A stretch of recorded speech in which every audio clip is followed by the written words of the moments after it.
देश में महिषासुर व रावण को अपना पूर्वज मानने वालों की जमात आज बढ़ने लगी है। महिषासुर और रावण दोनों ही विजयदशमी त्योहार से जुड़े हुए हैं। विजयदशमी अर्थात जीत की दशमी। लेकिन किसकी जीत, किस पर जीत, कौन जीता, कौन हारा, किसे मारा गया, किसने मारा, क्यों मारा, किसी की मृत्यु पर उल्लास क्यों, किसे मनाना चाहिए मृत्यु पर उल्लास, मरने वाले कौन लोग थे, मरने वाले किनके पूर्वज थे, मारने वाले किनके पूर्वज थे, और मारने की याद हर साल किन्हें दिलाई जाती है और क्यों। क्या मरने वालों की संतानें जानती हैं कि मृतक या वध किया गया पात्र उनका पुरखा था या उनके पुरखों की हत्या का यह प्रतीक है। ऐसे अनगिनत सवाल खड़े करते हैं मृत्यु पर आधारित जश्न के ये त्योहार, जिन पर पहले तो नहीं पर शिक्षा मिलने के बाद तर्क शक्ति का प्रयोग करने वाली नई पीढ़ी अब सवाल जवाब करने लगी है। मनुवादियों ने कहा कि कुछ मत जानो, जो कहा सिर्फ उसे मानो, पर अब जिज्ञासु प्रवृत्ति ने ऐसा कौतूहल जन्म दिया है कि पहले जानो तब मानो, जैसा कि बुद्ध कहते हैं।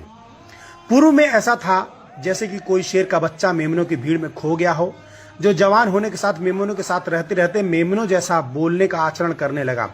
लेकिन कालांतर में जब कोई उसकी जमात का शेर मिला और उसे एहसास कराया कि तुम मेमना नहीं बल्कि शेर हो, तो उसके अंदर का शेर सा व्यवहार उत्पन्न हो सका।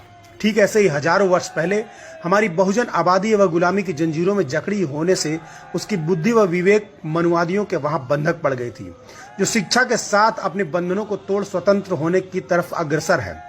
तभी तो उस महिषासुर को, जिसे हम कलंकित असुर, राक्षस, बुरा चरित्र आदि का कहकर हे दृष्टि से देखते थे, आज उसकी शहादत दिवस, उसे मारने का मंचन करने वालों पर मुकदमा दर्ज करवाने की शुरुआत व देवी दुर्गा की जगह महिषासुर को पिता की दृष्टि से देखते हुए उसे सार्वजनिक तौर पर चुम्बन लेने तक की साहसिक स्थितियां पैदा होने लगी हैं। सोशल मीडिया पर एक वायरल चित्र जिसमें पुरखा महिषासुर को श्रद्धावश चुम्बन कर रही है, बहुत कुछ बयां कर रहा है। अब वह संकोच खत्म होने लगा है कि महिषासुर या रावण को अपना मानने वाले या अपने कुल परंपरा का जानने वाले लोग छुपने वाले नहीं हैं, बल्कि उन साजिशों को समझने लगे हैं जिसके तहत उनके राजाओं, नायकों को कथित असुर घोषित कर छल से मारा गया। आज आदिवासी बेटी डॉक्टर सुषमा अपने साथ असुर जोड़कर खुद को गर्व के साथ असुर पुत्र घोषित कर रही हैं। झारखंड के मुख्यमंत्री शिबू सोरेन जी रावण दहन पर रावण को जलाने का इनकार करते हुए रावण को अपना पूर्वज कह चुके हैं। तमिलनाडु के पूर्व मुख्यमंत्री करुणानिधि जी की बेटी कनिमोझी जी खुद को असुर शूद्र पुत्री संसद में कह चुकी हैं। समाजवादी पार्टी के प्रोफेसर राम गोपाल यादव जी समूची ओबीसी कम्युनिटी को राज्यसभा में शूद्र कह चुके हैं। छत्तीसगढ़ के मुख्यमंत्री भूपेश बघेल के पिता जी व छत्तीसगढ़ के पेरियार के नाम से विख्यात नंद कुमार बघेल जी रावण को बहुजनों का पूर्वज बताते हुए रावण को मत जलाओ नामक किताब लिख चुके हैं, जो वर्तमान में प्रतिबंधित है। प्रख्यात लेखक सुभाष गुप्ता जी अपना नाम मुद्रा राक्षस में लिख रहे हैं। सोचने का विषय है कि वेद पुराण या हिंदू शास्त्र, स्मृतियां, रामायण, महाभारत आदि आर्य ऋषियों या विद्वानों ने लिखे हैं, जिसमें कहीं भी किसी राक्षस को व्यभिचारी, बलात्कारी नहीं बताया गया है, जबकि उन्हीं के द्वारा ब्रह्मा, विष्णु, इंद्र आदि को क्या कुछ करते नहीं लिखा गया है। इस देश का असुर राक्षस अर्थात मूल निवासी अपने स्वाभिमान से समझौता नहीं करता रहा है। वह व्यभिचारी, अन्यायी, सुरा सेवक नहीं था, फिर वह कथित राक्षस है क्यों?